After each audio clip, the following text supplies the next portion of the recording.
Bonjour à tous et bienvenue dans cette nouvelle vidéo avec Lélou qui ne restera pas. Aujourd'hui nous allons parler des pervers narcissiques mais d'un point de vue spirituel et on va comparer ça avec un autre point de vue qui est un point de vue psychologique.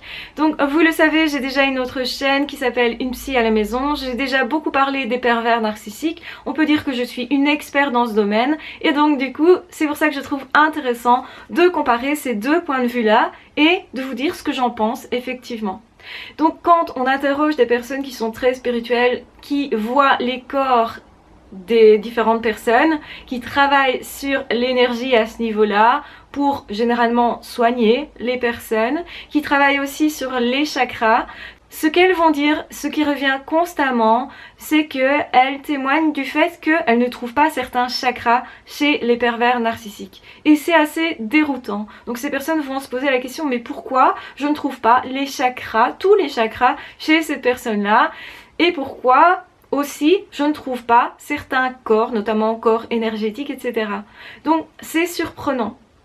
Et certaines personnes ne vont pas hésiter à dire qu'alors ce ne sont pas vraiment des personnes qui auraient une âme ou qui seraient connectées à leur âme, ce serait plutôt des portails organiques. Vous pourriez entendre ce terme-là quand on parle des pervers narcissiques. Et effectivement, c'est revenu plusieurs fois en commentaire sur ma chaîne Une psy à la maison. Certaines personnes disaient ben oui, c'est logique, on peut pas les soigner parce que ce sont des portails organiques, parce que ce ne sont pas vraiment tout à fait des êtres humains, parce qu'ils n'ont pas d'âme.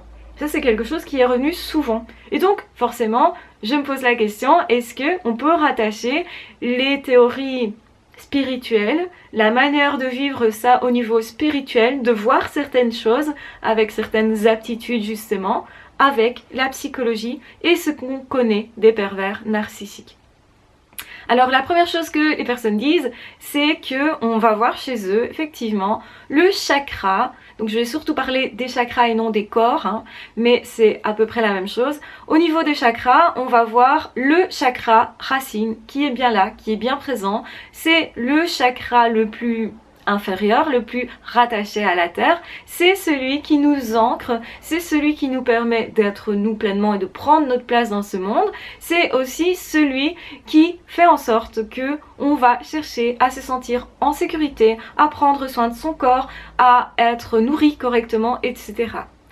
Donc quand on regarde chez les pervers narcissiques, on peut se dire, ben oui, c'est un chakra qui généralement est surinvesti.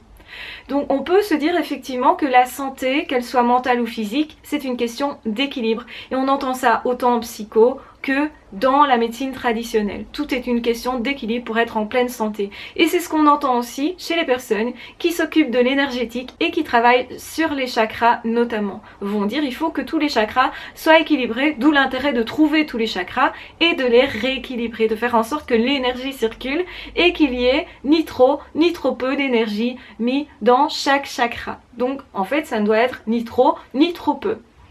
Ici, on va voir chez les pervers narcissiques qu'effectivement, ils sont très ancrés, ils font très attention à tout ce qui est apparence, ils vont aussi essayer d'avoir un maximum d'argent, avoir beaucoup de présence, avoir une place plutôt très visible au niveau par exemple de leur job.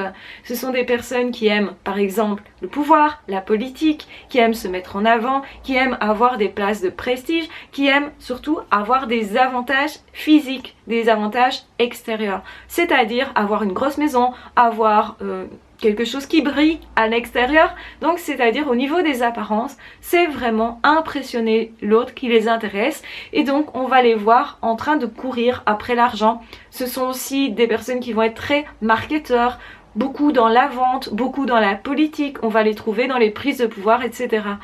Donc des personnes qui vont presque s'imposer aussi dans la vie des autres. Alors je dis presque, souvent c'est s'imposer, mais pas forcément avec tout le monde. Mais effectivement, ce sont des personnes très ancrées qui prennent énormément leur place et je dirais même bien plus que leur place en fait. Donc oui, ok, c'est logique qu'on perçoive le chakra racine, puisque quand on connaît les pervers narcissiques, on se dit bah ça, c'est pas du tout quelque chose dont il manquerait. Ils sont très ancrés et on peut même les admirer pour cette capacité à prendre leur place ou plus que ça. Donc d'oser, d'avoir beaucoup d'audace. Si nous par exemple on n'ose pas trop, on pourrait se dire ah ben voilà, moi je vais admirer les personnes qui osent faire ce que je n'ose pas. Peut-être qu'au départ, c'est ça qui joue aussi, ça force un peu le respect, c'est peut-être pour ça que vous êtes attirés, ça pourrait expliquer en tout cas. Le deuxième chakra, c'est le chakra orange, donc c'est le chakra de la sexualité. Et là aussi, on peut se dire, bah oui, les pervers narcissiques, ils utilisent beaucoup la séduction généralement physique. Ils vont être très physiques généralement, ils vont investir votre environnement. Ils vont aussi là se placer de façon à s'imposer, à venir s'imposer dans vos sens. J'en avais parlé sur ma chaîne principale.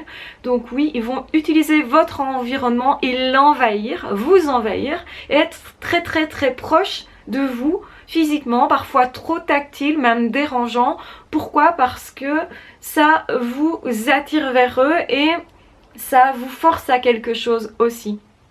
Donc là aussi ils vont s'imposer et vont avoir une sexualité parfois très débridée, très active, ou bien à l'inverse vous en priver de cette sexualité là. Mais ça ne veut pas dire qu'ils n'ont pas du tout de sexualité, ça veut dire qu'ils vont l'utiliser pour séduire plein de personnes, avoir généralement plusieurs compagnes, compagnons, plusieurs vies, parfois indifféremment du sexe et indifféremment de l'âge. Donc tant que ces personnes là sont nourricières pour eux, et ça on va en reparler aussi, c'est ce qu'ils cherchent, c'est des personnes nourricières, lumineuses, des personnes qui peuvent leur donner de l'énergie. Ce sont tout le temps des personnes qui grappillent l'énergie des autres et c'est pour ça que vous vous sentez plutôt épuisé quand vous venez de passer un moment avec eux. C'est soit épuisé, soit énervé, soit stressé, etc. Plutôt dans des énergies, on va dire, basses, négatives. Et ça aussi, c'est une des particularités quand on en parle au niveau spirituel. La plupart des personnes vont dire que ce sont des personnes qui sont des vampires énergétiques. Donc on reconnaît clairement l'attitude des pervers narcissiques. Le troisième chakra qu'on trouve chez eux, c'est le chakra du jaune, donc du feu.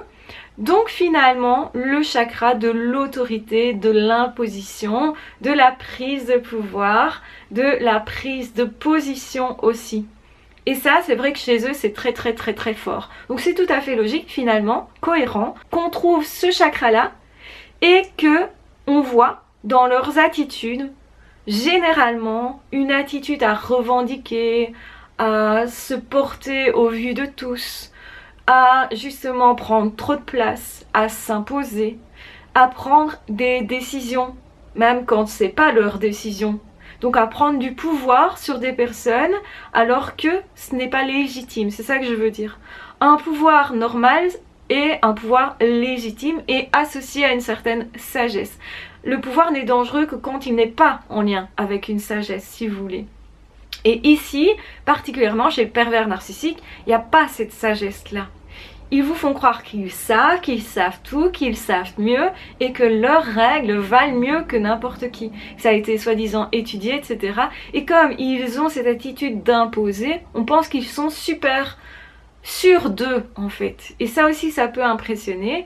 Et c'est parfois pour ça qu'on cède, et je dirais même c'est souvent pour ça qu'on cède, parce qu'ils ont une telle affirmation que ça nous impressionne et qu'on se dit mais moi si je m'affirme autant c'est quand je suis sûre de moi à 100% que je vais exiger quelque chose.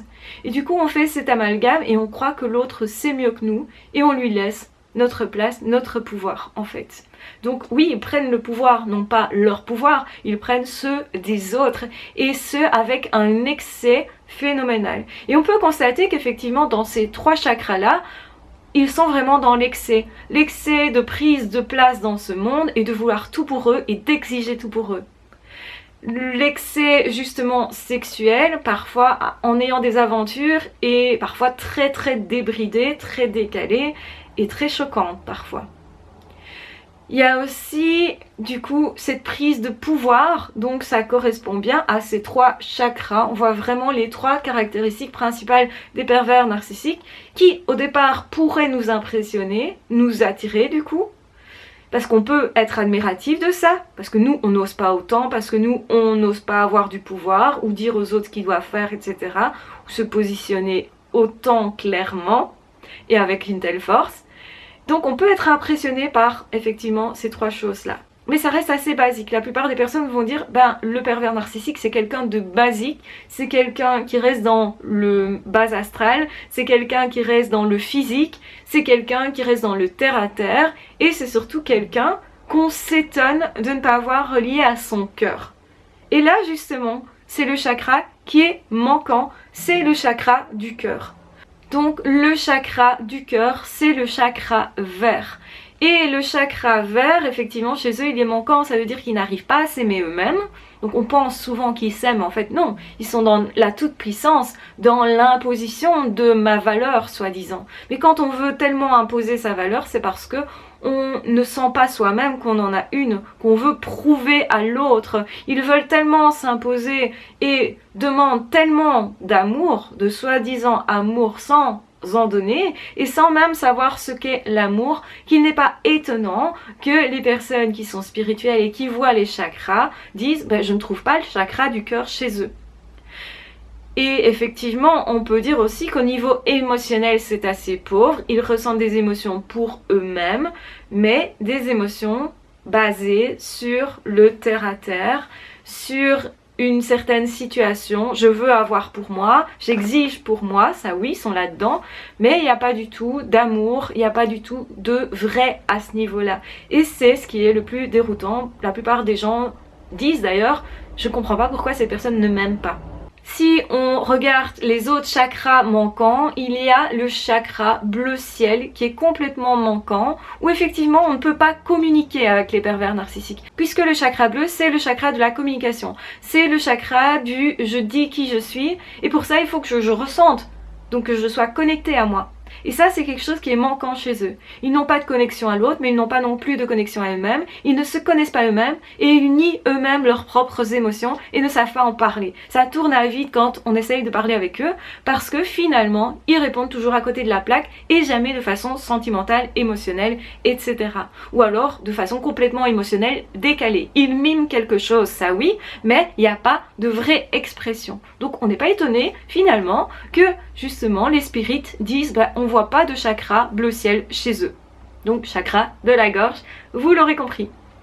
Nous passons ensuite au suivant chakra qui est le chakra indigo.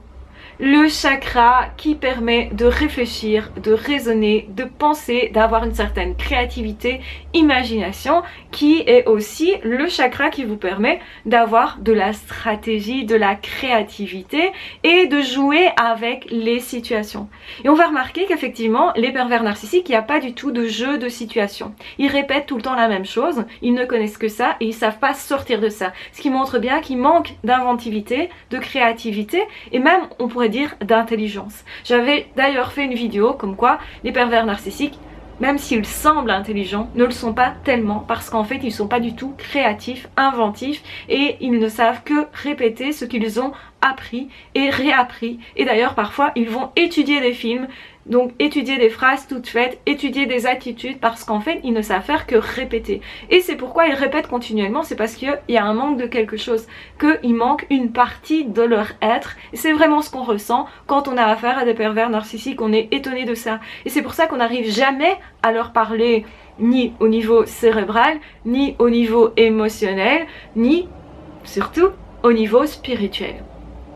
Donc vous l'aurez compris, le dernier chakra du sommet, du crâne, est manquant également et on ne trouve pas le côté, le chakra violet, donc c'est-à-dire celui qui nous ouvre au monde spirituel, qui nous permet justement de nous épanouir, de retransformer notre vie, de voir le sens de toute notre vie, de prendre plaisir au partage, mais parce qu'on sait que ça a une valeur plus grande, de prendre le plaisir sexuellement parce qu'on est rattaché justement à son cœur, qu'on partage avec l'autre, qu'on est rattaché à soi, à ses émotions, on s'écoute soi, mais aussi on est dans le partage spirituel.